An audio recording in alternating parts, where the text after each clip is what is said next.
Not a single day passes for me without witnessing tears of joy and love around me. Every day, somebody will be shedding tears of love and joy. I don't think there's a better way to live in this world And all of us should strive to create our own circles of joyfulness and pleasantness around us. Because if you're not joyful by your own nature, if you're always going around with the fear of suffering, as long as fear of suffering is there within you, you will never walk your life with full stride. It'll always be half a step. Most human beings have crippled themselves simply because of fear of suffering. What will happen to me is always the question. Whatever happens, this is how I will be. If this assurance comes to you, only now you will want to scale the peaks of life and see, what about it? If it happens, makes no difference to you. If it doesn't happen, makes no difference to you. That's when you would like to really explore every dimension of life. So first and foremost thing is this, that your way of being is not determined by what's around you. If you bring this one aspect to you, there is no fear of suffering. Once there is no fear of suffering, you will traverse the breadth and length of this life without hesitation. You can live life with ease, not with struggle. One thing is, when we say work, it's many young people, wonderful people who are getting recognized for whatever wonderful things they have done, leaving them apart, but generally work means always been… people have been taught that they must work hard. Nobody told them they must work joyfully. Nobody told them their work should be an expression of their joy or their love. They have to work hard. If you work hard, life will be tedious. How else will it be? You will do something hard only because you don't know how to do it. If you know how to do it, you would do it with ease. So without learning how to do something, if we try to do it, without investing enough time in perception, if life is all expression, then life becomes a big struggle. All human experience is generated from within, is that so? All human experience is generated from within. So at any time, if you feel happy or unhappy, miserable, joyful, ecstatic, in a state of agony, it doesn't matter what happens. What is your experience, pleasantness or unpleasantness? Just to know that it's happening from within, and it can only happen from within.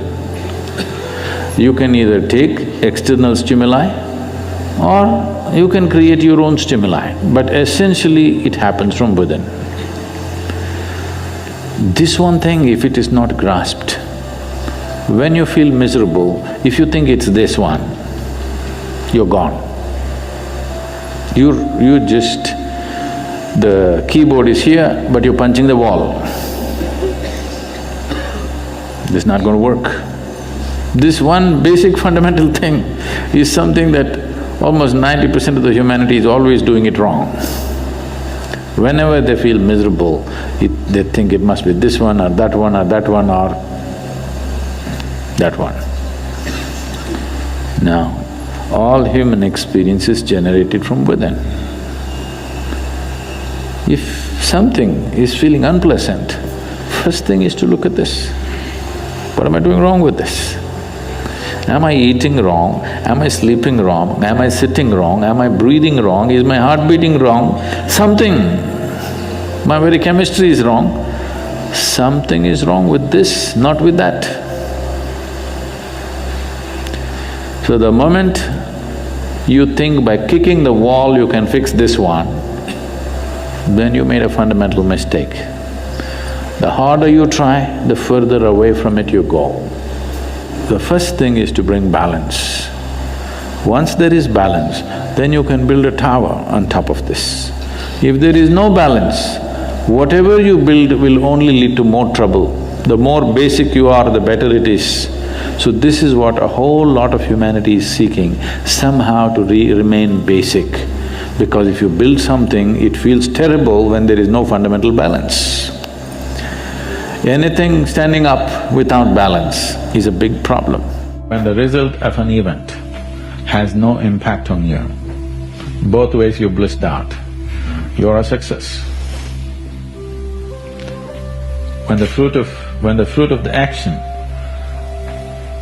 does not determine how you are, it's just that you do things because of the exuberance of what you do, then you are a success. The result may depend on variety of things. Results are not always yours. For any result to happen, whether it's in a game or in life situations, there are various factors involved. Not all of it is in our control. But what is in our control is either we did our best or we did not do our best. That's in our control.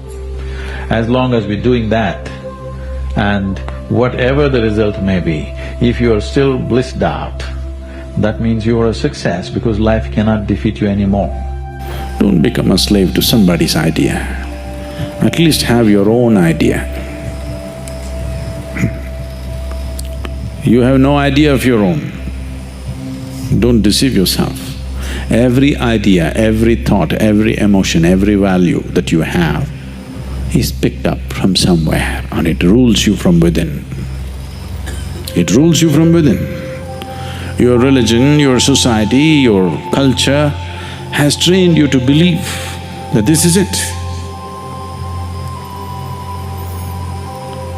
So the first and foremost success is that you are not a slave to anybody's idea. This is success. Various situations in your life, either you can use it to make yourself stronger and better, or you can sit and cry. This is the choice you have. Everything. It doesn't matter what happens. The most horrific event happened in your life, that also can be used for your growth and your well-being, if you have clearly seen the small events of your life. When I say small events, I mean your business, your marriage, your children, all those big things. All these things are just a stepping stone. So, the fear of failure. Failure is bad enough. Fear is adding spice to it, isn't it? Success happens to you not because you desire it, because you earn it. Everybody desires it. It comes only if you're capable of it. Sadhguru Jagi Yasudev.